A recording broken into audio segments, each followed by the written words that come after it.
સહજાત્મ સ્વરૂપ પરમ ગુરુ શ્રી રાજચંદ્ર પ્રભુ ચરણ કમળ મામોકો મુજ મસ્તક ભાવે ભક્તિ નહીં હું ચૂકું આ કળી કાળમાં મોક્ષ માર્ગ ભૂલાયો અવિરોધપણે કરી તમે પ્રગટ સમજાવ્યો અવિરોધપણે કરી તમે પ્રગટ સમજાવ્યો. વડવાની સુવર્ણ ભૂમિનો સુવર્ણ ઇતિહાસ. ભાઈશ્રી વિશે આપણે થોડું જોયું. હવે આ તીર્થ વિશે શાસ્ત્રમાં એમ કહેવાય છે, જૈનેતરમાં કે સત્પુરુષ ચરણ જહાં ધરે જગમાં તીર્થે, સત્પુરુષ ચરણ જહાં ધરે જંગમ તીર્થે, પછી સ્થાયી તીર્થ થઈ જાય. તો પરમાત્મા જે ચરણ મૂકે ત્યાં શું થાય? અહીંયા પરમ કુવલદેવ પોતે 10 દિવસ રહેલા છે. આશ્રમના દરવાજાની બહાર ઝૂંપડી હતી બાવાજીની, સંન્યાસી બાવા. અંબાલાલભાઈ પૂછે છે કે અમે વાપરીએ? ઉપરની વાપરો કે નીચે હું રહીશ. વાંધો નહીં. ગોપાલદેવને એકાંત જ જોતું હતું. ગોપાલદેવ ઉપર રહે, અંબાલાલભાઈ નીચે. બાવાજી રસોઈ કરી લે પછી ગોપાલદેવની રસોઈ કરે નીચે, અને ગોપાલદેવ બોધ દેવા માટે નીચે ઉતરે, બાકી ઉપર હોય. આ ધરતી સુવર્ણ ભૂમિ, આખો ઇતિહાસ છે એનો, રોચક ઇતિહાસ છે. વડવા ક્ષેત્ર ગોપાલદેવે પોતે જ કહ્યું છે કે આ સુવર્ણ ભૂમિ છે, એટલે સર્ટિફાઈડ છે. અહીં તો બંને જંગમ અને સ્થાયી તીર્થનો સુભગ સમન્વય થયો છે. ગોપાલદેવ લખે છે 674માં પત્રમાં કે જે દેહધારી સર્વ અજ્ઞાન અને સર્વ કશાય રહિત થયા છે તે દેહધારી મહાત્માને ત્રિકાળ પરમ ભક્તિથી નમસ્કાર હોજો. આગળ લખે છે તે મહાત્મા વર્તે છે તે દેહને, તે ભૂમિને, તે ઘરને, તે માર્ગને, તે આસન આદિ સર્વને નમસ્કાર હો, નમસ્કાર હો. આનંદજી મહારાજે લખ્યું છે, નિર્મળ ગુણમણિ રોહણ બુધરામ મુનિજન માનસ હંસ જિનેશ્વર ધન્ય તે નગરી ધન્ય વેળા ઘડી માત પિતા કુળ વંશ જિનેશ્વર. બધું ધન્ય ધન્ય. એ દેહને તો ધન્ય કે ત્યાં દેહી એ આત્મા રહ્યા, એ ઘરને, એ આસનને, એ જે રસ્તે ચાલ્યા હોય એ રસ્તાને. જૈનેતરમાં આ જ છે. બાળ કનૈયો વૃંદાવનમાં રમ્યો છે, રમણ રેતી કરે વૈષ્ણવ આળોટે કે કનૈયાના પગલા અહીંયા પડેલા, એ રેતી મને સ્પર્શે તો ધન્ય ઘડી, ધન્ય ભાગ્ય.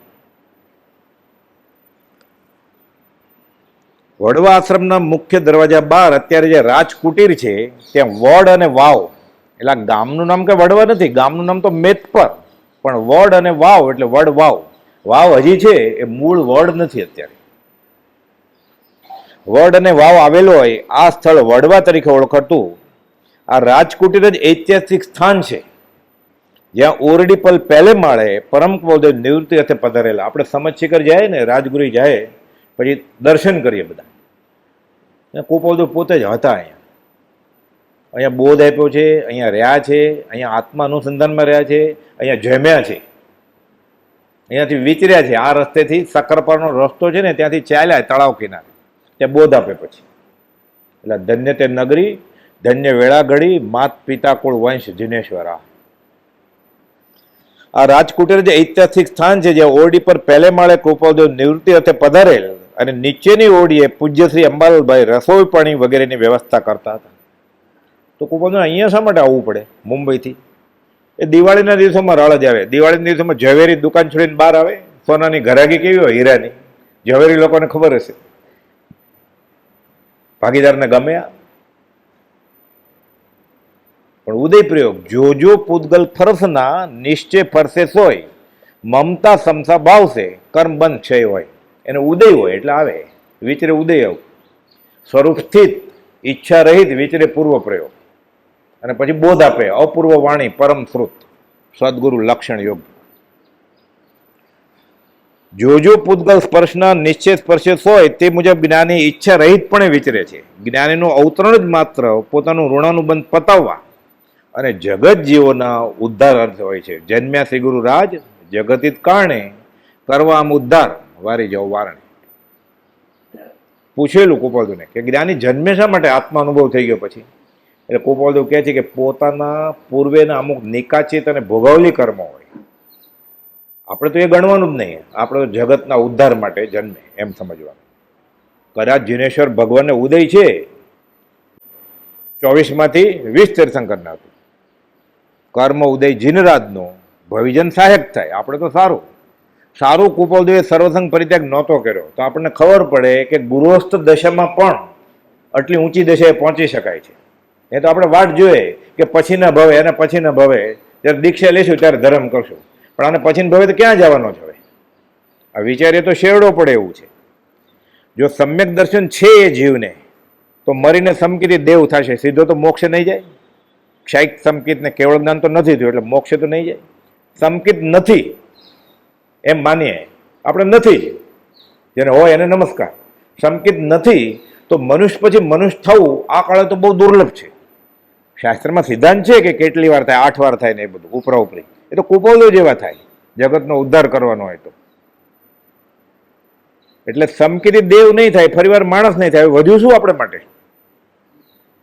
કા હલકી કોટીના દેવ, અસુર કુમાર, નાગકુમાર, વેણતર, વાણવેંતર, ભૂત પ્રેત જેવા દેવ, કા નારકીના પરમાધામી દેવ, અને કા તિર્યંજ એટલે કૂતરો, ગધેડો, બિલાડો, અને કા નરક. આપણે માટે આ રહ્યું ખાલી. એટલે કુપાલદેવે લખ્યું ભજીને ભગવંત ભવંત લવો જલ્દી અતિ નિર્જરતા વણ ધામ ગ્રહો. આ વિચારીએ ને, જેમ જેમ હું સૂક્ષ્મ વિચારથી ઊંડો ઉતરું છું તેમ તેમ ખબર પડે કે હવે મારી ગતિ કઈ થશે. સમકિત નથી એટલે સમાધિ મરણ નહીં થાય એને, એટલે દેવલોકમાં સમકિત સાથે નહીં જાય તો વધ્યું શું એને? આ માનીએ ને આપણે પુનર્જન્મ તો શેવડો પડે એવું છે. અને આનંદ છે, અપૂર્વ આનંદ છે. એનો વિચાર નહીં હો, કુપાલદેવ ખીજાય છે. એક પલ તમને હો, એક પળે વિચાર નથી આવતો તોય અરે ભવચક્રનો આંટો એકે નહીં ટળ્યો. ક્યાં જાય તું હવે? આ તો ચકડોળ છે. નિગોદમાંથી રખડતા એક અસંખ્યાત કાળ, 2 અસંખ્યાત કાળ, 3 ઇન્દ્રિય, 4 ઇન્દ્રિય, એમાં પછી અસંગનીના ભાવ હોય, પછી પંચેન્દ્રિય, એમાં સંઘની પંચેન્દ્રિય, એમાં મનુષ્ય, એમાં વિતરાગનો ધર્મ, એમાં વિતરાગની વાત સમજાવનાર વિતરાગ મળ્યા. આ ચકડોળમાં ચડ્યો છે. હવે આ તો ગોળ ગોળ ફરે છે. હવે કા પરિશ્ય સહન કરીને આત્મા જ કર, કા પતન, પરિશ્ય કે પતન. ચકડોળ તો ગોળ ફરે છે, હવે ક્યાં જશે? હવે 5, 4, 3, 2, 1 એવું કઈ ક્રમ પ્રમાણે નથી કાંઈ. જૈનેતરમાં એમ કહેવાય કૂતરું ને પાર ઉતર્યું. અહીંયા એવું નથી કાંઈ, સીધો 5માંથી 1માં વયો જાય. 1માં ગયા નરકમાં વયો જાય, નરકમાં ગયા નિગોદમાં વયો જાય. જ્ઞાનની આશા જ ના કરે.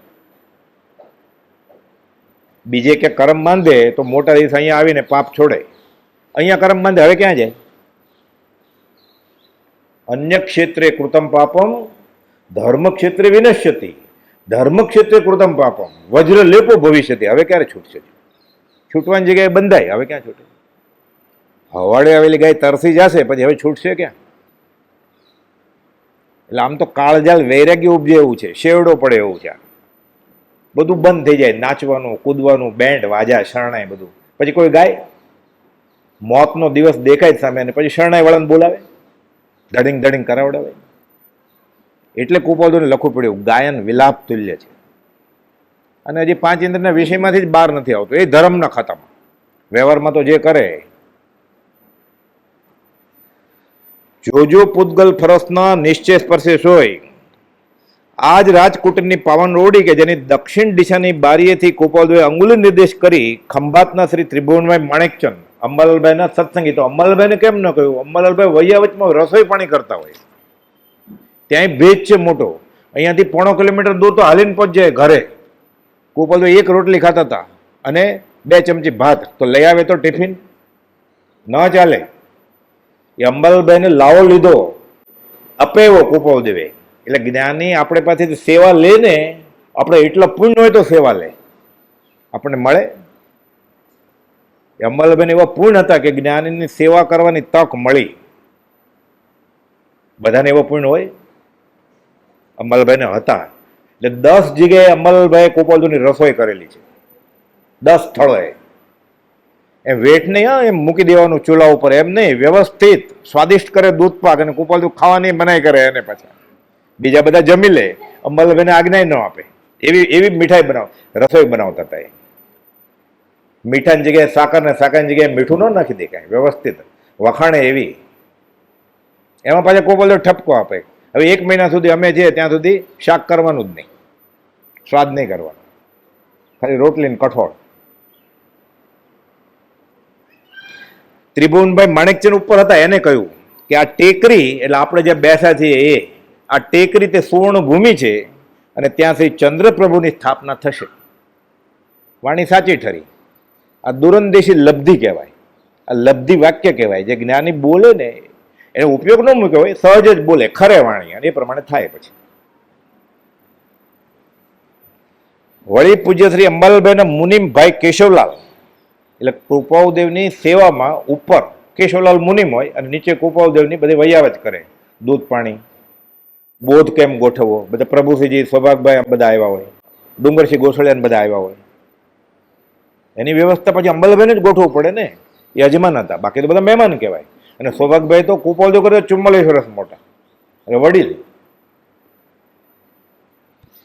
અંબાલાલભાઈના મુનિમ કેશવલાલે પરમ કૃપાળદેવને ડાકોરના મહાત્મ્ય વિશે પૂછ્યું. એ વૈષ્ણવ ધર્મી હતા, કે આ સંત મહાત્મા આવ્યા છે, હું પૂછું તો ખરો કે અમારી ડાકોરની ભૂમિ વિશે તમે શું કહો છો? એટલે કૃપાળદેવ કહે છે કે ડાકોરની ભૂમિ ઉત્તમ છે, આ વડવાની ભૂમિ ઉત્તમો ઉત્તમ છે. એટલે સૌથી ઉત્તમમાં ઉત્તમ, સારામાં સારું આપણને મળી ગયું છે. સારામાં સારો બોધ, સારામાં સારું સ્થાન, સારામાં સારી ભૂમિ અને સારામાં સારા નિમિત્તો બધા મળ્યા છે.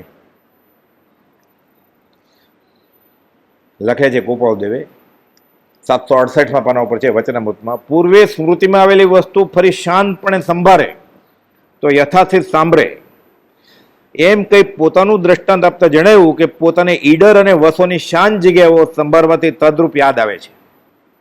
ઈડર અને વસોની વાત, વસોના સ્મશાનમાં, ઈડર મહંકાળેશ્વરની ગુફાના સ્મશાનમાં, ધરમપુરના સ્મશાનમાં. આ તો બધું ઠીક, 10-10 વર્ષ મુંબઈ, કે આખું મુંબઈ સ્મશાન જ છે, એ ઠીક. 7મે વર્ષે વવાણિયાના સ્મશાનમાં તો જાતિ સ્મશાન છે, શરૂ ત્યાંથી કરેલું સ્મશાનમાંથી. એકાકી વિચરતો વળી સ્મશાનમાં, તે વાક્ષી ભલે આવે.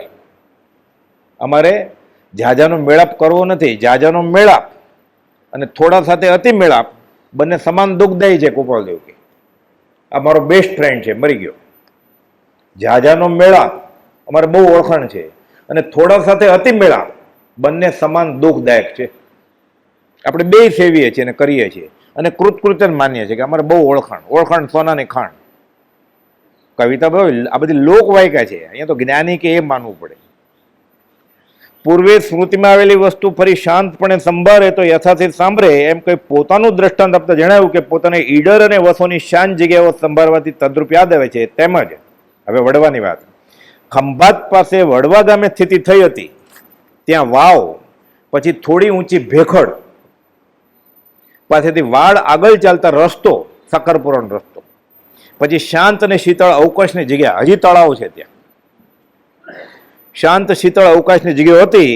તે જગ્યાએ પોતે શાંત સમાધિસ્થ દશામાં બેઠેલા, તે સ્થિતિ આજે પોતાને 500 વાર સ્મૃતિમાં આવી છે. આગળ લખે છે આપણે માટે, આગળ પ્રકાશે છે કે સ્થળ પણ નિમિત્ત કારણ છે. એટલે આપણે તો નિમિત્તવાસી જીવ છીએ, સારા અને ખોટા બધા નિમિત્ત અસર કરે આપણને. એટલે આવા નિમિત્ત આપણને યાદ આવે કે અહીંયા કૃપાળદેવ વિચરેલા, અહીંયા કૃપાળદેવ રહેલા, અહીંયા કૃપાળદેવે અંગુલી નિર્દેશ કરેલો કે આ સુવર્ણ ભૂમિ છે. એટલે આપણી ભક્તિમાં ઉલ્લાસ વધે થોડો. આ જ પવિત્ર સ્થાને સંવંત 1952માં કૃપાળદેવે આ દરવાજાની બહાર અષાઢ માસની અતૂટ ધારે વૃષ્ટિ થાય તે પ્રમાણે ધોધમાર વરસાદ, એમ બોધ વરસાવેલ, જેનો લાભ પૂજ્ય શ્રી સૌભાગભાઈનો દેહ 53માં છૂટી ગયો, 52માં હતા અહીંયા એ દશામાં. પત્રમાં એમ લખે, સૂર્યાસ્ત પછી સામે કોણ ઊભો છે, મણિ કે ત્રંબક અમે ઓળખતા નથી. એ જમાનામાં સાયલાથી અહીંયા આવેલા સમાગમ માટે. આશ્રમ વ્યવસ્થા નહોતી, આશ્રમ હતો જ નહીં ત્યારે. પૂજ્ય સૌભાગભાઈ, અંબાલાલભાઈ, લલ્લુજી મહારાજ એટલે પ્રભુશ્રીજી અને અન્ય મુનિઓ, કાવીઠાવાળા ઝવેર શેઠ અને અન્ય મુમુક્ષુએ લાભ લીધેલ. અને કુપોલદેવ ઉપરથી ઉતરે વડના ઝાડ નીચે, પછી બોધ વરસાવે. પહેલા દિવસે પ્રભુશ્રીજી મુખ્ય વારો બધા હોય, બીજે દિવસે દેવકનજી મહારાજ, ત્રીજે દિવસે મોહનલાલજી મહારાજ. બધું દિવસ પ્રમાણે શું બોધ આપ્યો હોય જીવનકાળમાં બ્રહ્મચારીજીએ વ્યવસ્થિત રીતે પ્રભુશ્રીજીએ કહ્યું એ ઉતારેલું છે. તીર્થ ક્ષેત્રને સજીવન કરવા કે સજીવન રાખવા સત્પુરુષ આવી જગ્યાએ વિચરતા રહે છે. પ્રભુજી સમેત શિખર ગયેલા, પછી કોકે પૂછ્યું, બોધમાં વાત ચાલી, ત્યાં શું જોયું? એટલે પોતે જ કહે છે ધૂળ અને માટીના ઢેફા. એટલે કોઈ સંપ્રદાય પાછળથી પૂછ્યું આપણે જ, તો તમે શા માટે ગયેલા? તો કે જે તીર્થ સ્થળ મૃતપાય થઈ ગયું હોય ત્યાં સત્પુરુષ પગ મૂકે ને એટલે સજીવન થઈ જાય પાછું. એટલે જે તીર્થ સ્થળો મૃતપાય થઈ જાય ત્યાં સત્પુરુષ વિચરે, એનો પગ અડે ને ત્યાં એ બોધ આપે ક્યાંક, એટલે પાછું તીર્થ સજીવન થઈ જાય. એટલે કે અમે ગયેલા, પ્રભુશ્રીજી કહે છે. એણે તો ખુલ્લું કહેલું, પણ ભોળાને ગામડિયા ભાષા બોલે અને સાંભળવાળો વર્ગ, ખાસ કરીને ચરોતર પ્રદેશના ઘણા બધા અભણ એ જમાનામાં, અને સંપ્રદાયવાળા ખાસ સમજે નહીં, કેમ કે રજોહરણને પાત્ર મૂકી દીધેલા ને, અને કમંડળ અને મોર પીછી રાખેલી રત્નરાજ મહારાજે આપેલી. એટલે કે આ સાધુ તો ભ્રષ્ટ થઈ ગયા છે. પ્રભુશ્રી કહે છે સમજ શિખર, સીમડાના મોતી ભગતને આખો સંઘ ગયેલો અગાસથી, આ બધા ક્યાં ગયા છે કે? એટલે સીમડાના મોતી ભગત પ્રભુશ્રીને કહે છે કે બધા પૂજા કરવા ગયા છે. સવારે નાઈ ધોઈને ધોતિયું પહેરીને જાય ને પૂજા કરવા, તો હું અહીંયા બેઠો છું, કોની પૂજા કરવા ગયા છે? આ સમજાય? લખાણમાં જે તારીખવાર સ્થળ સાથે પછી આગળ કંઈ ખુલાસો ન હોય, નીચે ઉતરીને કે અગાસ આવીને પછી કે તમે શું કહેતા હતા? એમ ન હોય કંઈ. જ્ઞાની ફરીવાર ન બોલે, ઉદય પ્રયોગે બોલાઈ જાય. એટલે કોકે પૂછ્યું એટલે કહ્યું કે સત્પુરુષ સ્પર્શ કરે તીર્થ મૃતપાય થઈ ગયું હોય તો સજીવન થઈ જાય, એટલે અમે ગયેલા. ક્યારેક વાણી ખરે આવી રીતે એ પાત્ર જેવું પકડી બ્રહ્મચારીએ પકડી લીધું. આ કે ભલે ને કાંઈ ન ભણ્યા હોય પ્રભુશ્રીજી, અને હું ભલે ને ગ્રેજ્યુએટ હોય મુંબઈનો, એણે પકડી લીધું, ઓળખી ગયા કે આ પુરુષને સત્પુરુષ છે, આને પકડવા જોઈએ. એ એણે કહ્યું, એટલે આપણે કેવી રીતે ઓળખીએ સત્પુરુષને? આપણામાં મુમુક્ષતા તો છે નહીં. મુમુક્ષના નેત્રો મહાત્માને ઓળખે 254માં. આપણે વિષય કશાયના ઠેકાણા નથી, હજી 5 ઇન્દ્રિયો કાબુમાં નથી, તો આપણે કેવી રીતે અહીંયા કેવળી ભગવાન ઊભો હોય અને ચમત્કાર ન થતા હોય? સામાન્ય રીતે થાય જ નહીં. ગોપાલદેવ કહ્યું છે, આ જે શાસ્ત્રમાં વર્ણન છે ને બધું, એ ન થાય એમ નહીં. પૂર્ણ આત્મ સ્વરૂપ પાસે ન થાય તો બીજે ક્યાં થાય? પણ જ્યારે જ્યારે તીર્થંકર વિચરે ત્યારે સમોવસરણ, દુંદુભી, ભામંડળ, અષ્ટપ્રાત્યરે હોય એવું જરૂરી નથી કાંઈ. જો એવું હોય તો ભગવાન મહાવીરને ભરવાડ ખિલ્લા મારવા આવે ત્યાં બધું ક્યાં ગયું હતું? કોઈ એમ કે ત્યારે તો તીર્થંકર ક્યાં હતા ભગવાન મહાવીર? પણ ગોશાળાએ તેજોલેશે છોડી ત્યારે તો હતા ને કેવળી. તો આ બધું ક્યાં ગયું હતું? અપ્સરાઓ ક્યાં ગઈ હતી? બધા દેવો ક્યાં ગયા હતા? સિદ્ધાર્થ દેવને ડ્યુટી ઉપર મૂકેલા ઇન્દ્રે કે તું ધ્યાન રાખજે ભગવાનનું, એ ક્યાં ગયેલા? 23 શાસક રક્ષક દેવ દેવી, અને પછી મહાવીર સ્વામીને કેવળ જ્ઞાન થયું એટલે ઇન્દ્રે 24માં તીર્થંકરને દેવ દેવી નિમ્યા, એટલે 48 થઈ ગયા ને. પછી ભામંડળ, અચેત ફૂલની વૃષ્ટિ, દુંદુભી, આ બધું ક્યાં ગયું હતું? જ્યારે ગોશાળે તેજોલેશે છોડી ત્યારે. શાસ્ત્રમાં વાત આવે છે 70 વર્ષના 2 સાધુ ભગવાન મહાવીરના ચરણ પાસે રાખ થઈ ગયા. ભક્તિનો કરતા છે માટે મારો છે, ભગવાન મહાવીરે બચાવે નહીં. ખાલી આંખ ઊંચી કરે તો ગોશાળો ભાગી જાત. કહી દીધેલું ભગવાન મહાવીરે કે ગોશાળો આવશે, હમણાં પ્રાણઘાતક હુમલો કરશે, તમારા ભાવ બગડશે, એ ભાવ સાચવા માટે અહીંયાથી વિહાર કરીને વયા જાઓ. એ મહારાજ કહે છે કે તમારા ચરણ પાસે અમારો દેહ છૂટે, અમે ભાવ નહીં બગડવા દઈએ. ઉત્તમ મરણ, જૈને તમે કહે ને કાશી મરણ, બરાબર. પછી ગોશાળાએ તેજોલેશે છોડી, ભગવાન મહાવીરે બચાવે નહીં. આ સત્પુરુષ જબક બાન અને દેવા માતાના ઈશારાથી કે દૂર રહેજો છેલ્લે દિવસે. આ વિતરાગતા ગળે ઉતરે. ઋષભ ભગવાન, ઋષભ ઋષભ ઋષભ, તારી પાછળ રડીને મારી આંખ પોપટી થઈ ગઈ, સામું જ નથી જોતા. આ દયા, આ દયા, દયા કરીને ઋષનાથ ભગવાને એવી દયા કરી, મરુ માતા દેવા સામે જોયું નહીં, મરુ માતાને કેવળ મોક્ષ થઈ ગયો. આ દયા, એક જ દયા છે અધ્યાત્મમાં.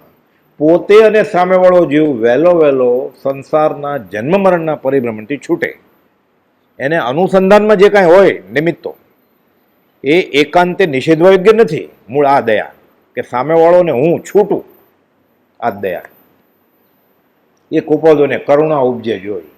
કોઈ ક્રિયાજળ થઈ રહ્યા, શુષ્ક જ્ઞાનમાં કોઈ માને માર્ગ મોક્ષનો કરુણા ઉપજે જોઈ. એટલે અત્યારે કુપોદો આવે ને આપણે જોઈને રડે કુપોદો. શું કરે? 100 વર્ષ પહેલા રડે તો હવે તો ઓર બગડ્યું હોય ને, આ તો પંચમ કાળ છે. તીર્થક્ષેત્રને સજીવન કરવા, સજીવન રાખવા સત્પુરુષ આવી જગ્યાએ વિચરતા રહે છે અને કુપોદવે સ્વયં સ્પર્શેલી આ ચિંધેલી ભૂમિ છે. વળી પ્રભુશ્રીજીને અન્ય મુનિઓ સૌભાગભાઈ, અંબાલાલભાઈ અને પછી પાછળથી બ્રહ્મચારીજી અહીંયા અવારનવાર આવેલા છે. એટલે આ ધન્ય તે નગરી, ધન્ય વેળા ઘડી, માત પિતા કુળ વંશ જીનેશ્વર આ જગ્યા. પરમ કુપોદેવ શ્રીમુખે પ્રકાશે છે. અગમ એંધાણી વર્ષો બાદ ખરી પડી અને તે જ જગ્યાએ સંવંત 1972 સૌ પ્રથમ શ્રીમદ રાજચંદ્ર નિજાભ્યાસ મંડપ મુમુક્ષુ માટે ભક્તિ અને સત્સંગની અનુકૂળતા અચ્છા રાજનગરના પોપટલાલભાઈ મોહકચંદ એણે ભગીરથ કામ કરીને આ આશ્રમ વ્યવસ્થા અસ્તિત્વમાં આવી. એટલે શ્રીમદ રાજચંદ્રના માર્ગમાં રહેવા કરવાનું, ચોવિયાર વગેરેની વ્યવસ્થા અને અધ્યાત્મનું સેવન કરવાનું એવો પહેલો આશ્રમ છે. સંવંત 72, 4 વર્ષ પછી સંવંત 76 અગાસ આશ્રમ થયો. એટલે જે કોઈ અધ્યાત્મમાં અત્યારે મહેનત કરશે ખરે રસ્તે અને એ વિતરાગનો ધર્મ પામશે કે આગળ વધશે, એનું કમિશન આંગળી ચીંધવાનું પુણ્ય પોપટલાલભાઈ કમાતા રહેશે.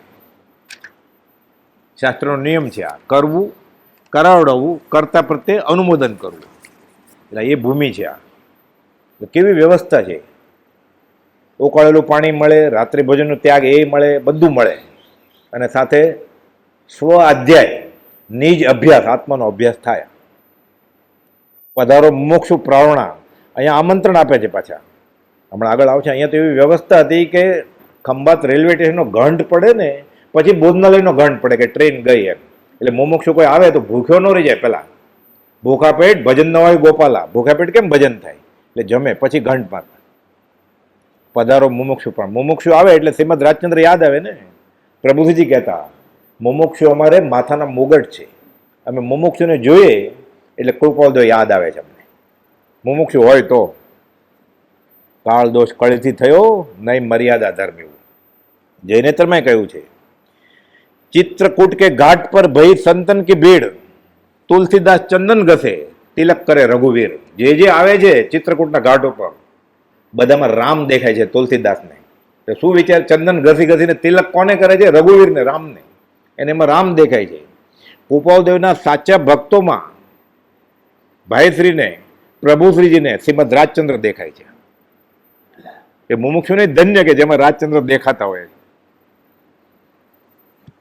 હવે આ પોપટલાલભાઈના અને કુપાલદેવના પ્રસંગો બનેલા છે.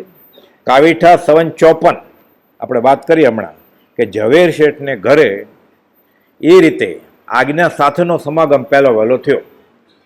આગળ જોયેલું કે દર્શન તો કુપાલદેવના 19મી વર્ષની ઉંમર હતી, સંવંત 44માં થયેલા. 10 વર્ષનો ફાંસલો પડી ગયો 54માં થયા પછી. એટલે ખરો જન્મ થયો ને. સાધુ 2 વાર જન્મે. પહેલા માની કોખે જન્મ્યો હોય ને એ, અને પછી અધ્યાત્મમાં રસ આવે ને સર્વસંગ પરિત્યાગ કરે ત્યારે ફરી વાર જન્મ થાય. દ્વિજ એટલે પક્ષી, દ્વિજ એટલે બ્રાહ્મણ જન્મે પછી જન્મી લે ત્યારે ફરી વાર જન્મ થાય. દ્વિજ 2 વાર જન્મે. પંખી ઈંડું મૂકે, ઈંડામાં પાછું બચ્ચું આવે. એમ ખરેખર આપણો જન્મ ક્યારે થયો કહેવાય? અધ્યાત્મની મુસાફરી શરૂ થાય ત્યારે.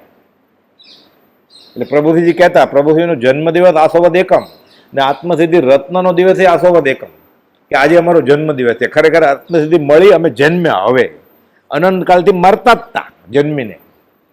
હવે અબ હમ અમર ભયે નહીં મરેંગે ફેર. સંવંત 54 કાવીઠા વસો સંવંત 54 જે પ્રભુશ્રીજીને આજ્ઞા ભક્તિ આપી કૃપાદેવે કે જે કોઈ ભાઈ બહેન મુમુક્ષુ તમારી પાસે સાધન માગે ને આ આપજો. શું આપજો? 20 દુઆ, યમ નિયમ અને ક્ષમાપણ. પણ આ તો અમને ખબર છે, મરી ગયા. ખબર આગમ છે જ ને આપણે ઘરે, એ ન ચાલે. આજ્ઞા સાથે કરે નાનામાં નાની ક્રિયા તો એ લેખે લાગે. હમણાં આવેલું ને સજીવન મૂર્તિના લક્ષ વગર જે કાંઈ થાય છે એ જીવને બંધન છે એમ અમારું હૃદય કહે છે કુપાલદેવ. બધું જ બધા આગળ છે જ ઘરે, લાઇબ્રેરીમાં બધા પુસ્તકો છે જ. જીર્ણનામ કુણંતાણમ સવપી મોક્ષ કારણમ. જીનેશ્વરની ભગવાનથી આજ્ઞાથી જે થાય એ મોક્ષનું કારણ થાય. સુંદર અપી સ્વબુદ્ધિએ, બધા કરે છે ને કેવું સારું લાગે, વખાણ થાય મારા. સુંદર અપી સ્વબુદ્ધિએ સવ ભવ નિબંધણમ. આણે ધમ્મો આણે તવો. આજ્ઞાનું આરાધન એ ધર્મ અને આજ્ઞાનું આરાધન એ તપ. આ તો આચરણ સૂત્રનું વાક્ય છે. ઠામ ઠામ આ જ વાત કરી છે. આપણે બધું આજ્ઞા વગર સ્વચ્છંદે કરવું છે. એટલે કરીએ છીએ ધર્મની જ કરણી, ફળ મળતું નથી. કેમ? આજ્ઞા નથી. નામ લખાવવું પડે ને. મોટું બિલ્ડિંગ બને છે, ટાવર 35 માળનો, એટલે કેટલા કામ કરતા હોય બધા, 50-60 જણા દાડિયા, બધું સિમેન્ટ રેતી ને બધું ઈંટ ને બધું ઉચકતા હતા. કોઈક રસ્તેથી જતો હતો એનાથી આ બધા કેટલા કામ કરે. હું જોઈન થઈ ગયો કે બેકાર હતો. એટલે સાંજે રોજનો રોજ પગાર આપે ને, એટલે યુનિયન ન થઈ જાય. એટલે સાંજે બધા ઊભા રહે, જેણે જેણે કામ કરેલું ઊભા રહે. આ ઊભો રહે લાઈનમાં કે તારું નામ તો છે ને માસ્ટરમાં. તો કે મેં કેટલું સવારથી સાંજ સુધી કામ કર્યું. તો મેં વર્ષી તપ કર્યો, મેં માસ ખમણ કર્યું, મેં 8 ઉપવાસ કર્યા. આજ્ઞા લીધેલી. સત્સંગમાં નહોતો આવ્યો હોય. સત્સંગના ભોગે યમ નિયમનો આગ્રહ કર્યો છે. વચનામૃત 491. સત એટલે આત્મા. આત્માનો સંગ છોડી દીધો અને ક્રિયા કરી. અનંતકાલથી જે કરતો તે તદ પી કછું હાથ હજુ ન પહેર્યો. આ તો દ્વાદશાંગીનું સળંગ સૂત્ર છે. આ 491મો પત્ર. એટલે આપણી ક્રિયા ધર્મની ગણાતી હોય એવી લાગે છે આપણને. ફળ કેમ નથી આપતું? કેમ કે આજ્ઞા સાથે નથી. આ સર્વ દુઃખથી મુક્ત થવાનો અભિપ્રાય જેનો થયો હોય, વચનામૃત 491, તો એટલે જ આપણે આવ્યા છે ને દુઃખથી મુક્ત થવા માટે. સર્વ દુઃખથી મુક્ત થવાનો અભિપ્રાય જેનો થયો હોય તે પુરુષે આત્માને ગવેશવો. આત્મા ક્યાં ખબર છે આપણને? આત્માને ગવેશવો હોય તેણે યમ નિયમ આદિક સર્વ સાધનોનો આગ્રહ અપ્રદાન કરી. મારે આંબેડની ઓલી ચાલે છે ને, ચલાતું નથી એટલે સત્સંગમાં નહીં અવાય. તો અનાજ ખૂટ્યું હતું, ભૂખ્યું રહેવાનું કોણે કહેલું? મારે ચોથો ઉપવાસ છે ને એટલે બાકીના 4 દિવસે સત્સંગમાં બેસાશે નહીં, મારથી કમર દુખે છે. તો એ આવ્યો તો શા માટે? લાંઘણ કરવા. આ કુપોલદેવની આજ્ઞા છે. આ ગળે ઉતરે. પાછા કુપોલદેવ શાખ આપે છે. દ્વાદશાંગીનું સળંગ સૂત્ર એટલે 12 અંગ, બધા આગમની શાખવાળું વાક્ય છે. આ આખું વાંચી જાવ ખાલી. એટલે આપણું એક કદાગ્ર નીકળી જાય તો નાનામાં નાની ક્રિયા, હજી 6 દિવસ બાકી છે ને, બીજા 6.5 દિવસ કામ થઈ જાય એવું છે. સર્વ દુઃખથી મુક્ત થવાનો અભિપ્રાય જેનો થયો હોય તે પુરુષે આત્માને ગવેશવો. આત્માને ગવેશવો હોય તેણે યમ નિયમ આદિક સર્વ સાધનનો આગ્રહ અપ્રદાન કરી. એટલે ગૌણ કરી દેવું પડે, બાજુ મૂકી દેવું પડે. સત્સંગને ગવેશવો તેમજ ઉપાસવો. સત્સંગની ઉપાસવા કરવી હોય તેણે સંસારને ઉપાસવાનો આત્મભાવ સર્વથા ત્યાગવો. એટલે વ્યવહાર માટે પછી માનતા માનવાની જ નહીં, કે વ્યવહારિક લાભ માટે આવવાનું જ નહીં. અહીંયા છે જ નહીં. તારો ટાઈમ બગડશે ને પૈસા બગડશે.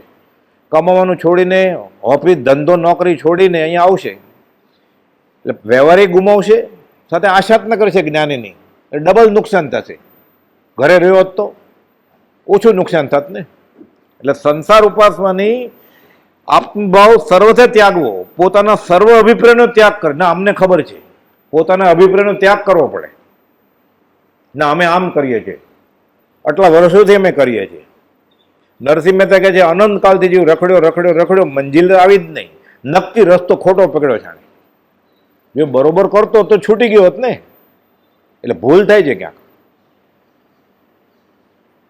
વગર વિચારે કોટ્યાવધી યોજન જીવ ચાલ્યા કરે છે આંખ બંધ કરીને. તિમિર અંધકાર. તિમિર એટલે અંધકાર, અજ્ઞાન અંધકાર.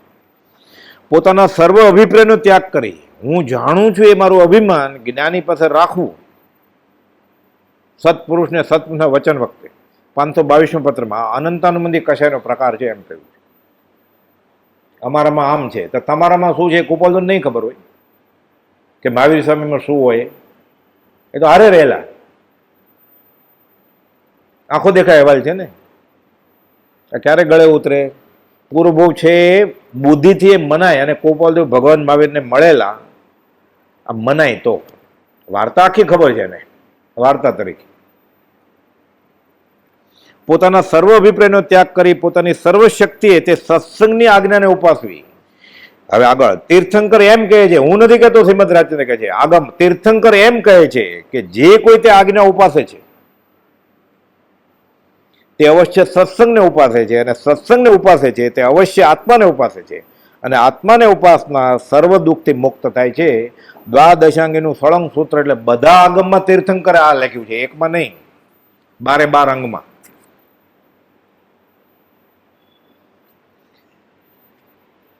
હવે ભાઈશ્રીને સવન 54માં કાવિઠા ક્ષેત્રે, 54માં વસો ક્ષેત્રે, ખેડાએ 54માં, ત્યાં કૃપાલદેવ કહે છે કે અમો રોમના છિદ્રો દેખીએ છીએ. આખી આખી રાત બોધ કરતા હતા કૃપાલદેવ કે આ રોમ છે ને એટલે આ વાળ ક્યાંથી ઉગે છે એનું મૂળ અમને દેખાય છે કે આંખથી. અવધિ એટલે માપ. પછી ધીરે ધીરે દર્શન આવણીય કર્મ અને જ્ઞાન આવણીય કર્મ ઘટતા જાય, આત્મા નિર્મળ થતો જાય, ઇન્દ્રિયોનો ઉઘાડ પૂરો થાય. એટલે અહીંયા બેઠા બેઠા નરકે દેખાય ને દેવલોકે દેખાય.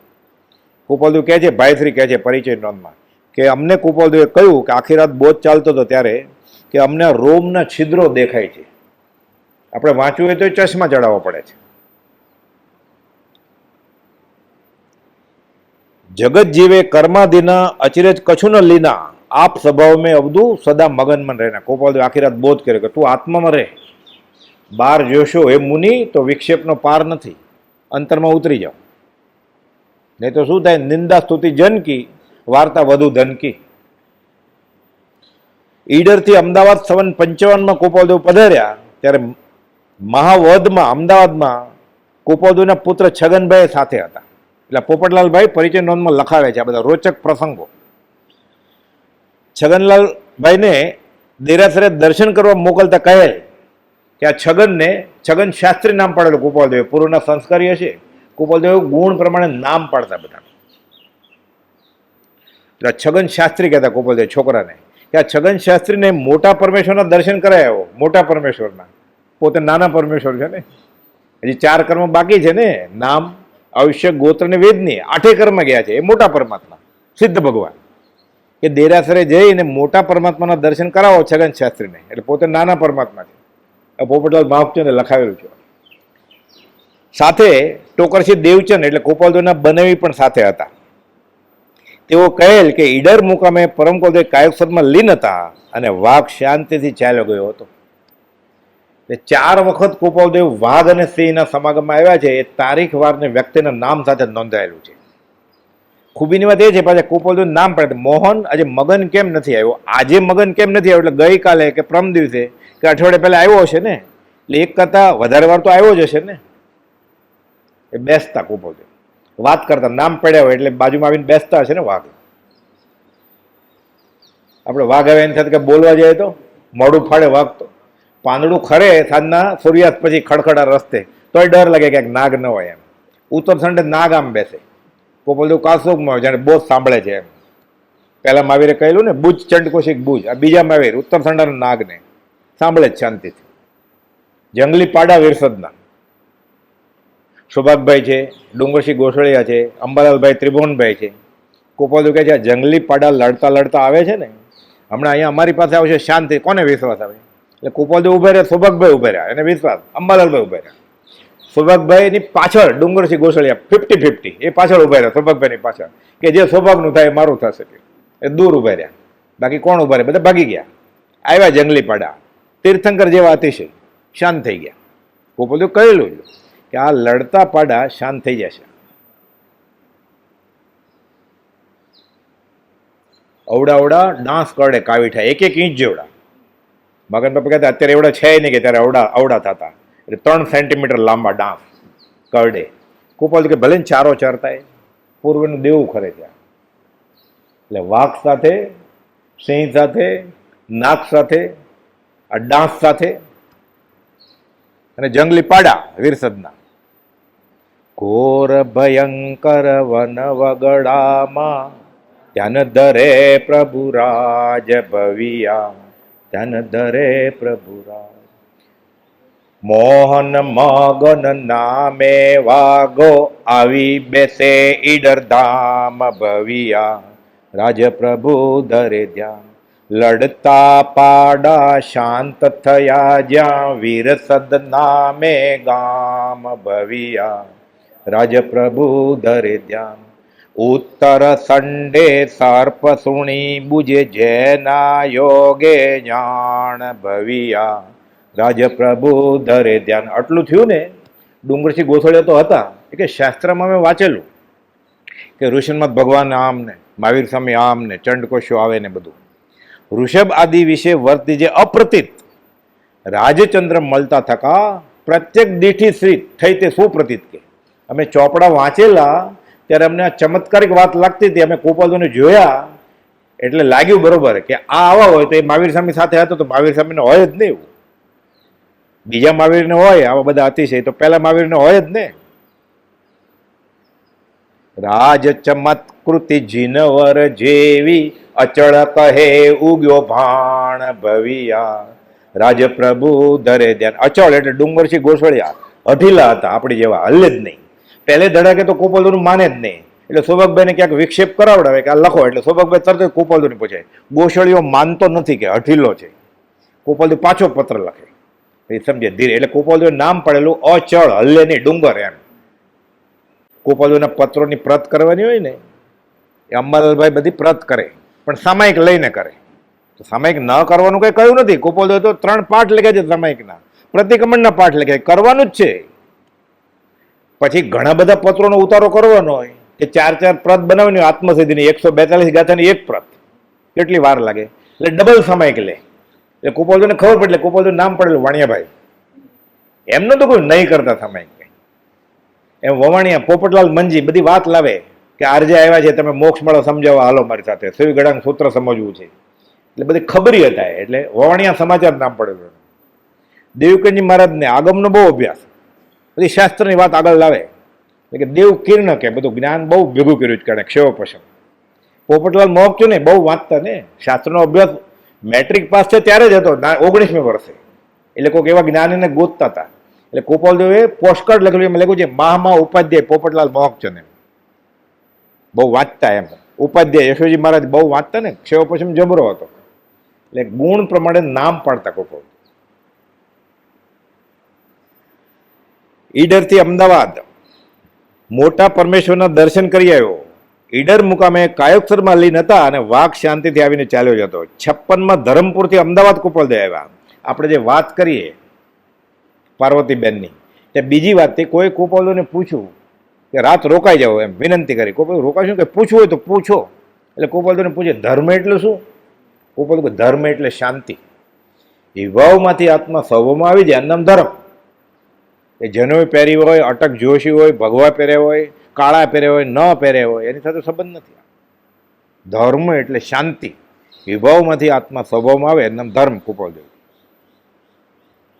બરફનો ધર્મ શું? ઠંડુ લાગવું. અગ્નિનો ધર્મ શું? ગરમ લાગવું. આત્માનો ધર્મ આત્મામાં રહેવું. એ તું સ્થાપ નિજને મોક્ષ પંથે ધ્યા અનુભવતે ને તેમાં જ નિત્ય વિહાર કર. નહીં વિહાર તું પરદ્રવ્ય વિશે. આ આત્માનો ગુણ.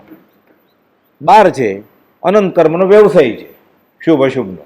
અંદર ઉતર્યો બંધ થઈ ગયા આશ્રમ, ઠરી જશે. ધર્મ એટલે શાંતિ. અમદાવાદ ભીમનાથની જગ્યામાં ગોપાલદેવે કહ્યું જ્યારે પોપટલાલ મોહકચંદ હાજર હતા.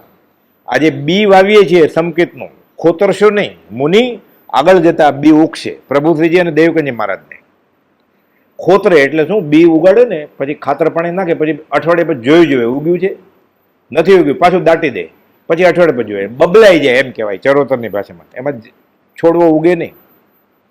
ઈંડું લે હાથમાં બચ્ચું થયું છે કે નહીં ખખડાવે તો હજી પાણીનો અવાજ આવે છે અંદર એટલે પ્રવાહી છે અંદર. 4 દિવસ પછી ખખડાવે, 2-3 વાર ખખડાવે ને એમાં બચ્ચું થાય જ નહીં ક્યારે. એટલે મુનિ ખોતર કરશો નહીં, અમે બી વાવીએ છીએ સંકેતનું, આગળ ઉપર ઉગી નીકળશે. પછી ત્યાં કહે છે 917માં પત્રમાં છે અમોને એક શ્લોક સંભાળતા હજારો શાસ્ત્રનું ભાન થઈ તેમાં ઉપયોગ ફરી વળે છે. આ બધું ભાઈશ્રીએ નોટ કર. અમદાવાદમાં જતા ને એ સાથે સાથે ફરતા, સાથે સોમચંદ માસુખરામે હોય કે અમને એક શ્લોક સંભાળતા હજારો શાસ્ત્રનું ભાન થઈ ઉપયોગ ફરી વળે છે. વચનામૃત 917માં છે.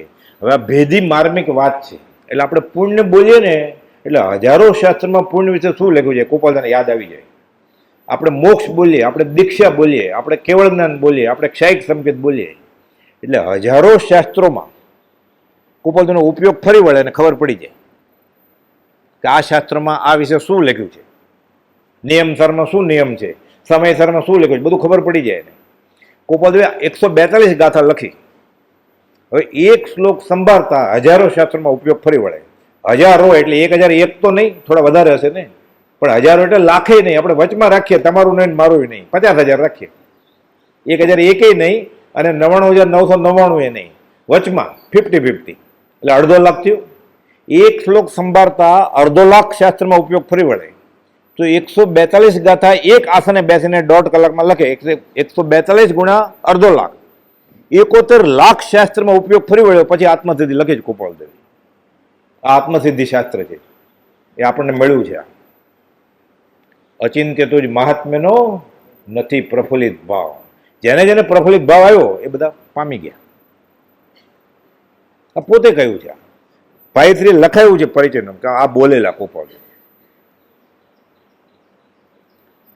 એટલે જે સ્થળે આપણે જાય ને એ સ્થળમાં જે જ્ઞાનીએ ઉર્મી બતાવી હોય, 130મું વચનામૃત છે, એમાં ગોપાલદેવ પૂર્વભવના પરિચય ખીમજીભાઈને કહે છે કે તમે સત્પુરુષ સાથે ઘણી જગ્યાએ ગયા હો, એ સ્થળે સત્પુરુષે ક્યાંક ઉર્મિઓ પ્રગટ કરી હોય. હવે સત્પુરુષ હયાત નથી, પણ ફરીવાર તમે જાઓ એ જગ્યાએ, વડવા જાઓ કે વવાણિયા જાઓ કે ઈડર જાઓ, ત્યારે જે ઉર્મી સત્પુરુષે પ્રકાશી હોય એને યાદ કરો અંતર અવલોકનથી, તો યાત્રા સફળ થાય. તો ભવ ભ્રમણ 14 રાજલોકની યાત્રા રખડપટ્ટી મટી જાય, આ યાત્રા સફળ થાય. તો આ તીર્થયાત્રાનું મહાત્મ્ય છે. પરમ કૃપાળદેવ પોપટલાલભાઈને એકવાર કહે છે, પોપટ અમારી પાછળ પાછળ શું પડ્યા છે? કે વઢવાણ જાય ત્યાં, વસો જાય ત્યાં, બધે ત્યાં કલ્યાણ થશે કે એટલે. તો તને ખાતરી છે અમારી પાછળ પડવાથી કલ્યાણ થશે? ખોટ જશે તો કે અનંતકાળથી મેં નફાનો વેપાર કર્યો જ નથી. ગોલાને ક્યાં ગાય હતી કે દૂધે વાળું કર્યું છે? કે દેશી ભાષા છે આ, કે ગાય હોય, ભેંસ હોય, દૂજાણું, તો દૂધ સાથે જમે ને સાંજનું વાળું એટલે સાંજનું ડિનર. એ ગાય હતી જ નહીં, કે સૂકો મીઠું રોટલો જ ખાધો જ. કે અનંતકાળથી મેં નફાનો ધંધો કર્યો જ નથી. એક ભાવ તમારે શરણે. કે ગોપાલદેવ ખુલાસો કરે છે, પોપટ આ વચનથી તારું તો કલ્યાણ થશે, જગતનું કલ્યાણ થશે. આ બાંયધરી આપી છે આપણને ગોપાલદેવે. પ્રભુજી કહેતા મળદા બેઠા કરે એવા વચન છે, હજી આને રૂવાડું ફરકતું નથી. કે પોપટ આ વચનથી તારું તો કલ્યાણ થશે, જગતનું કલ્યાણ થશે. વઢવાણ સંવત 56માં પરમ કૃપાળદેવને ફરિયાદ કરે છે. કોણ? પોપટલાલભાઈ. કે અંબાલાલ તમારા પત્રો છે ને એની આગળ છે, અમને આપતા નથી. કે ગોપાલદેવ ખીજાવવું જોઈએ ને અંબાલાલભાઈ, કે આપી દો. ગોપાલદેવ માર્મિક જવાબ આપે છે, અંબાલાલને અમારા પત્રો પર મોહ થયો છે એટલે નથી આપતા. મોહ કરવાનો જ છે, રાગ કરવાનો નથી. કરવો તો સત્પુરુષ પ્રત્યે કરવાનો છે. ગોપાલદેવે તો પોકાર કર્યો છે, આ જીવને મહાત્મા પ્રત્યે મોહ જ ન આવ્યો.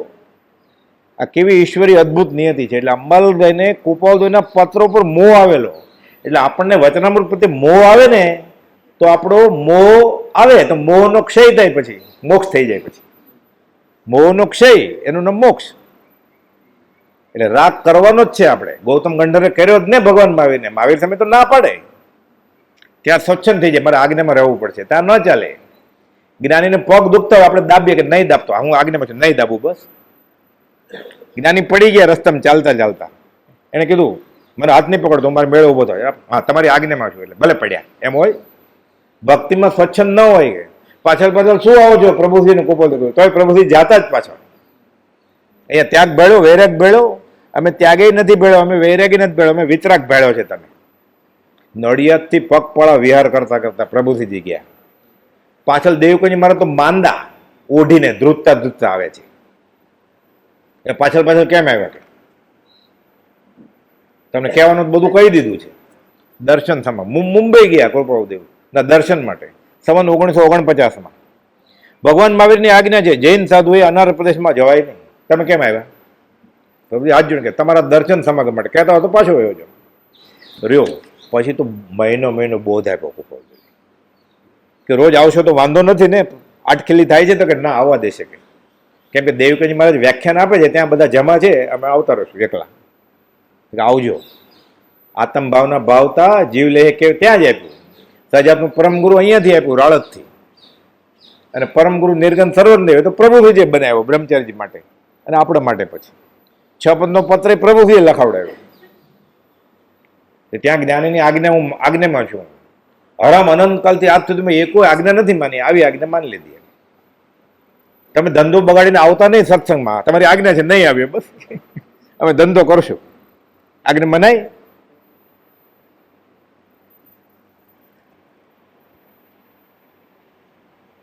પોપટભાઈ કહે છે એક બહુ વધારે, આમ પણ અમે નફાનો ધંધો કર્યો નથી અનંતકાળ સુધી. પરમ કુવલદેવ કહે છે પછી, પોપટ ખોટે માર્ગે ચડાવવા નથી, ખોટે માર્ગે ચડાવીને અમારે તમારા ભાવ વધારવા નથી.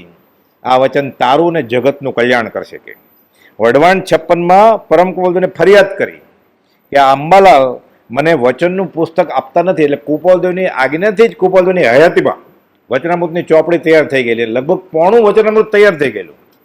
મોક્ષ માળા તો હતી, આત્મસિદ્ધિ હતી, હવે બાકી શું રહ્યું? એ આત્મસિદ્ધિની પ્રત તો અંબાલાલભાઈ જ બનાવેલી, અર્થે કરેલા, એ પાછા કુપાલદેવે ચેક કર્યા છે. તો બાકી શું રહ્યું? એ ચોપડી તૈયાર જ હતી. એટલે પ્રભુજીને આપે, કુંવરજી કલોલવાળાને આપે, કુંવરજી આનંદજીને આપે, આજ્ઞા કુપાલદેવ આપે તો. એટલે અંબાલાલભાઈ પાસે માગે એટલે અંબાલાલભાઈ કુપાલદેવની આજ્ઞા લ્યો, એટલે પત્ર લખે, એટલે કુપાલદેવની આજ્ઞા મળે. પછી કુપાલદેવ અંબાલાલભાઈને લખે કે મેં આજ્ઞા આપી દીધી છે, એને આપો. પછી અંબાલાલભાઈ આપે, એમને એમ ન આપે. એટલે કહે છે એને મોહ થયો છે અમારા વચન ઉપર, પણ હું એને કહીશ કે તને બીજા એની કરતા સારા આપશું. એની કરતા અંબાલાલભાઈને આપ્યું એના કરતા સારું હોય કઈ? એમ કરીને મોગમમાં કહે છે કે અંબાલાલભાઈ જેવો મોહ મારા વચન ઉપર તને આવશે, તને બધું મળશે.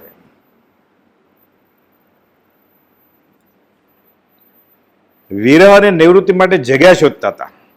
કોણ? પોપટલાલભાઈ. પોપટલાલનો દેહ છૂટી ગયો છે, હવે સત્સંગ સમાગમ કરવો છે. એની ઓફિસમાં અમદાવાદમાં બધે કરે, મસ્કતી માર્કેટમાં ને એમ. પણ કે એવી ક્યાંય જગ્યા મળી જાય સારી, એટલે બધે ગોતે છે અમદાવાદમાં.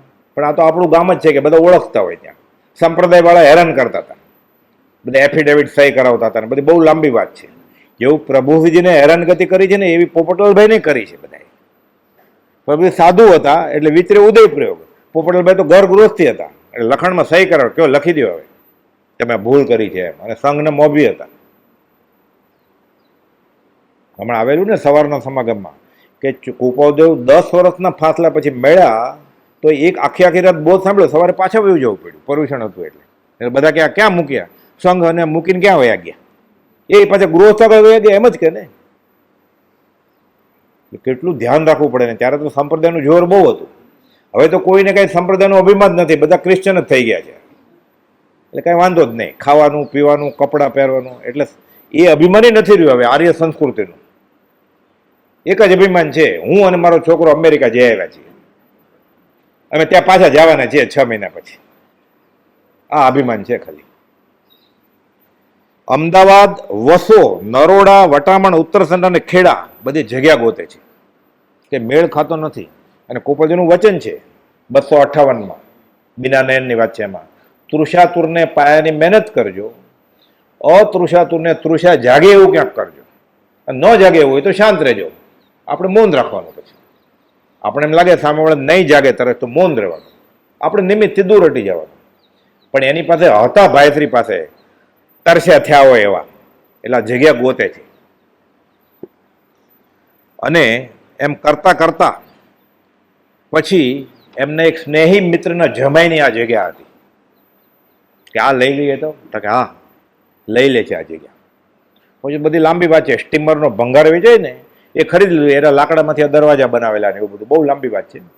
પણ ખાતમુહૂર્ત સંવંત 1972માં આસો સુદ પૂનમને દિવસે આ સુવર્ણ ભૂમિનું ખાતમુહૂર્ત શરૂ થયું આશ્રમ. એટલે અત્યારે તો 110 વર્ષ જેટલા થવા આવ્યા ને, 80, 72 ને 8, 80, એટલે 100 અને બીજા 8, 108 વર્ષ થયા. ખંભાતના કિલાભાઈ ગુલાબચંદ, જેને કુપાલદેવ અવારનવાર સપનામાં આવ્યા કરતા હતા, એટલે પત્ર લખે છે કે તમે મને સપનામાં વારે ઘડી આવો છો. એટલે કુપાલદેવે અમુક જગ્યાએ ખુલાસો કર્યો છે, શાસ્ત્રમાં છે, જૈનમાં ને જૈનેતરમાં, કે જેને ફરી ફરીને સત્પુરુષ સપનામાં આવે એ જીવ નિકટભવી હોય. આ કિલાભાઈને એવું થતું. આ કિલાભાઈ ગુલાબચંદ અને સોણાવના કાશીભાઈ વાલાભાઈ, આ 2 જણા અંગત મદદનીશ પીએ જેમ કામ કરતા પોપટલાલમાં, અને ખડે પગે આશ્રમ ઊભો કરવામાં પોપટલાલભાઈને મદદ કરી અને ઠેઠ સુધી દેખરેખ રાખી. એમાં વાત એમ આવે છે કે સોણાવના કાશી વાલાભાઈ મગન બાપા વાત કરતા, વાલા બાપા જીવતા હતા એકવાર વાલા બાપાએ કોઈ ગુજરી જાય ને એટલે દાઢીની મૂછ કાઢી નાખે અને માથે ફાળિયું બાંધે. એટલે મગન બાપ કે હું મારા બાપાને પૂછું કે આ વાલા બાપાએ ફાળિયું કેમ બાંધ્યું છે? તો કે એનો છોકરો કાશી વડવે હતો ત્યાં ગુજરી ગયો છે. આશ્રમ વ્યવસ્થામાં મહેનત કરતા કરતા ખડે પગે દિવસ અને રાત આ વડવા આશ્રમના અસ્તિત્વ માટે ભેગ ધરેલો. કિલાભાઈ ગુલાબચંદ તો ઘણું જીવ્યા પછી. એટલે કિલાભાઈ ગુલાબચંદ અને સોણાવના કાશીવાલાએ ખડે પગે અંગત મદદની જેવી સેવા આપી. પ્રથમ સ્થળ 150 જગ્યા છે અત્યારે કોપાલોન નામે ચાલતી સંસ્થા, ઓછામાં ઓછી. ત્યાં બધી અમુક સગવડે હોય, રહેવું કરવું હોય, વાંચવું કરવું હોય, અને સ્વાધ્યાય કરવો હોય તો છે જગ્યા. અને આગળથી કહ્યું હોય તો જન્મ કરવાનું મળે અમુક જગ્યાએ. એમાં સૌથી પહેલું સ્થાન આશ્રમ વ્યવસ્થાવાળું કે ચોવિયાર વગેરે કરી શકાય એવું આ સ્થાન છે. 7 ઓરડી હતી શરૂઆતમાં. એમાં એક ઓરડીમાં કોપાલીનું ચિત્રપટ, ત્યારે મૂર્તિ ને એવું કંઈ હતું નહીં, પ્રતિમા ને એવું બધું કંઈ. બીજી એક ઓરડીમાં રસોઈ થાય. રસોઈ કોણ કરે? રસોઈ નહીં, મુમુક્ષુ ભાઈ બેન. શરૂઆતમાં એ હમણાં આવશે વાત, બહેનોને આવવાની જ મનાઈ હતી. એક રૂમમાં ભાઈશ્રી પોતે રહે, બાકીમાં બધા મુમુક્ષુ રહે, અને જાતે દાળ ભાત રસોઈ. એક વખત જમવાનું બપોરે ખાલી. અને દાળ કરી હોય તો શાક નહીં કરવાનું, શાક કરી હોય તો દાળ નહીં કરવાનું. અને જમીને પોતાના થાળી વાટકા ઉપાડીને સાફ કરવાના. અત્યારે તો એઠા મૂકી દે છે એટલે પછી પ્રભાવ ના કરવી પડે કે ધોશે અને પ્રભાવ ના. એ નિમિત્તે ધોતો હોય તો અનંત જીવોનો ઘાત થાય થાળી ન ધોવે તો. સમૂર્તિ જીવ તો પેદા થાય અંતર્મુહૂર્તમાં, પણ તરત જ આપણે જમીએ એટલે કઈ 15 મિનિટમાં થોડો ઉટકશે. એ જમશે ને બધા પીરસવાવાળા. એટલે 2-3 કલાક થઈ જાય. બધું એઠવાડો ભેગો થાય. કોઈ દાળ પડતી મૂકી હોય, કોઈ રોટલીનું બટકું, કોઈ શાક પહેલાં બહુ લઈ લીધું હોય. એ 2 એઠવાડા ભેગા થાય ને એટલે અંતર્મુહૂર્તમાં સમૂર્તિમ જીવ પેદા થાય. એ સમૂર્તિમ ઘોડો, હાથી કે માણસ હોય, પણ અપર્યાપ્ત ઇન્દ્રિયો એટલે દેખાય નહીં. કેવળીને જ્ઞાનમાં દેખાય હોય મનુષ્ય, પણ એને આપણે જેવા હાથ પગ ને એવું બધું ન હોય. શાસ્ત્ર ભાઈ રૂવાડો માતા પિતાના સંયોગ વગર બને આ સમૂર્તિમ જીવ. અને થોડો વાર લાગે 2 ઘડીથી વધારે એટલે 3 જીવો પેદા થાય. પછી જીવાત બધી હાલતી ચાલતી જીવાત. અને 3-4 કલાકમાં તો અનંતુ 3 જીવોનો ઘાત થાય પર્યુષણના દિવસોમાં. એટલે થાળી ધોવાનો નિયમ રાખવાનો. એઠું છે ને શોક ચડે છે, પોતાનું જ એઠું છે ને, બીજાનું ક્યાં છે? પેટમાં રાખી મૂકે છે 24 કલાક. બીજે દિવસે સવારે ઠેઠ જશે ને ટોયલેટમાં, ત્યાં સુધી પેટમાં સંગ્રહ તો એને શોક નથી ચડતું. થાળી ધોવામાં શોક ચડે છે. એ બાજુમાં રાખે. આ તો જ્ઞાનીની તીર્થંકરની આજ્ઞા છે. આ દયા ભાખ્યું ભાષણમાં ભગવાન ધર્મનો બીજો દયા સમાન. સાવ સહેલું મફતમાં ને ઉપરથી પ્રભાવ નહીં મળે છે. અતિ નિર્જરતા વણદામ ગ્રહો. એટલે બીજું કાંઈ ન થાય તો આ પર્યુષણમાં થાળી ધોવાનો નિયમ લઈ લે અને ઘરે જઈને મરતા સુધી પોતે કરે ને બીજાય કરે. કૃત કરાતે અનુમોદનનું ફળ કેવું મળશે? એટલું તો કરે. ફૂલ નહીં તો ફૂલની પાંખડી. જ્ઞાનીની આજ્ઞા છે ને, કોઈ આજ્ઞા નાની છે જ નહીં. ઈરિયા પછી બોલે ને કેવળ જ્ઞાન થાય. હેમંત કુમારને હોળી હોળી રમે છે પાત્રું મૂકીને પાણીમાં, કાચા પાણીમાં. મોટા સાધુ ખીજાય છે, પાછળ રહી ગયા કેમ આ બાળમુનિ? બધા હોળી હોળી રમતા હતા, હું રમતો હતો. આપણે રમાય કાચા પાણીમાં પગ મુકાય તો હોળી તો મુકાય જ છે ને. હા, રમત પાત્રું. મને ખબર નહોતી કે પ્રાયશ્ચિત આપો. હું નહીં કે ભગવાન પાસે જાય. મારે માથે ગુરુ છે, ગૌતમ ગંધર્વને કહેતા ને અષ્ટપદમાં, પ્રભુશ્રીજી અમારા કહેવાતા કે કુપોજો ને માનો, અમને નહીં. માથે છે, જે માથે રાખ્યા હોય ને સાચા આત્મજ્ઞાની હોય. જેની માથે ન હોય ને એ 12મા ગુણસ્થાનક ચડે પછી પડે. 12મા ગુણસ્થાનકના છેલ્લા સમય સુધી, 13મા ગુણસ્થાનકના પહેલા સમય સુધી માથે રાખવા જ પડે. સૌભાગભાઈને બેફાટ આત્મા અનુભવમાં આવ્યો ગયો તોય પાછો કે છે, લખીને આપે છે, દન 8 થી આ દેહને આત્મા બેફાટ અનુભવે છે. આ દેહનો ભાગ, આ આત્માનો ભાગ તમે મંજૂર કરો તો. અરે હવે મેં ગોળ ખાઈ લીધો, ગળ્યો લાગે છે, હવે ક્યાં પૂછવાની જરૂર છે? તોય કે ના, તમે મંજૂર, તમારા થકી થયું છે ને. આ આજ્ઞાનું મહાત્મ્ય છે. આ આજ્ઞા છે જીનેશ્વરની. એટલે આપણે મૂળ વાત પાછી થાળી ધોવાની. આપણે હું કહું છું એટલે નહીં, ડર લાગે છે એટલે નહીં, આ જ્ઞાનીની આજ્ઞા છે એટલે. સહેલામ સહેલું અભયદાન સાથે સંતોષ દેવો પ્રાણીને દળવા દો. એ જીવ તો જન્મીને મરવાના જ છે. શ્વાસ લે ને આપણે, નિગોદના જીવ બધા 17.5 જન્મ મરણ કરે, એ એના મોતે મરે છે. આપણે નિમિત્ત નહીં બનવાનું, આપણે નિમિત્ત નહીં બનવાનું, તો એ તો મરવાના જ છે. આપણે કોઈને જીવાડી નથી શકતા, તો મારીએ તો નહીં. સાવ સહેલું તપ છે આ તો. સંગણ ન હોય તો ઉપવાસ ન પણ થાય. રોગ હોય, રાત્રે દવા લેવી પડતી હોય તો ચોવેર ન કરી શકે. આ તો થાય એવું છે ને. અતિ નિર્જરતા વણનામ ગ્રહો, માણો માણો ના પોકાર કરે છે જ્ઞાની. દેવવંદનમાં આવે છે ને, માણો માણો. વાત આવે છે આ હેમંત કુમારની. ભગવાન મહાવીર કે છે, બધા સાધુ તો મોટા એટલે ફરિયાદ કરે ને, અને પાતળું મૂક્યું પાણીમાં કે કાચા પાણીમાં, એમ કે સજા કરશે કાં તો કાઢી મૂકશે, દીક્ષા લઈ લેશે પાછી, લાવો રજોવરણ ને ઈરિયા પછી કે બોલો કે ઈચ્છામી પડિકમ્યુમ ઈરિયા વિયાએ વિરાણાએ ગમણા ગમણે પાણક કમણે બિયક કમણે હરિયક કમણે ઓછા ઉતિંગ પણ દગ. દગ એટલે પાણી, કાચું પાણી. દગ દગ આવ્યું, કેવું જ્ઞાન થઈ ગયું, મેં આવું કર્યું, મને ખબર નહોતી, એટલે એ ભગવાન હું બહુ ભૂલી ગયો, થઈ ગયું, માફી મળી ગઈ. દીઠા નહીં દોષ તો તરીએ કોણ ઉપાય? જેને દોષ દેખાય પછી કે ને, હે ભગવાન હું બહુ ભૂલી ગયો, એવું થાય છે ને, છૂટી જાય છે. હવે સમય પૂરો થાય છે, બાકીનું અવસર લેશું. સહજાત્મ સ્વરૂપ પરમ ગુરુ, પરમ કૃપાળુ દેવ.